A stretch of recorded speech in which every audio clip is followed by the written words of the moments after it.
Well, you'd mentioned your health issues, which was sort of what we were going to talk about. Yeah. And I will say before Joyce gets into her whole story that part of the reason we wanted to talk about this when she did come for that massage treatment after our polite fight that day, we were discussing the fact that this topic in particular makes people uncomfortable. Yeah. And maybe it's because people don't talk about it so openly and so freely. So, like, if you know somebody who's dealing with certain health issues, you don't know what to say to them, you don't know what you can and can't say, and it makes you feel uncomfortable. And then it makes the person who is dealing with their health issues uncomfortable and also feeling like maybe I should keep this to myself. So it's a whole other type of polite fight Okay. that we just want to get rid of. It's not something that shouldn't be talked about. And maybe if Joyce speaks openly about it, it's again giving people permission that you can talk about these Yeah. things.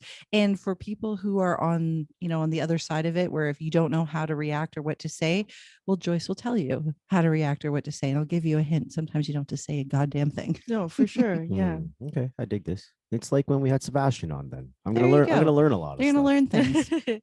So, Joyce, why don't you give us a timeline and just sort of tell everyone what's been going on with you the last few years? Sure. So I've where should I start? Um I asked where should I start is because when I was diagnosed and why I was diagnosed is where I should start. What do you Sure. think? Yeah. So I was weaning off breastfeeding with my second and I felt a lump. And I was like, oh, maybe it's just a block duct, who cares? Just leave it aside. I have history of fibroids in my breasts. So I'm like, oh, maybe it's something similar. Brushed it off. And then it didn't go away. And so I searched for help, GP.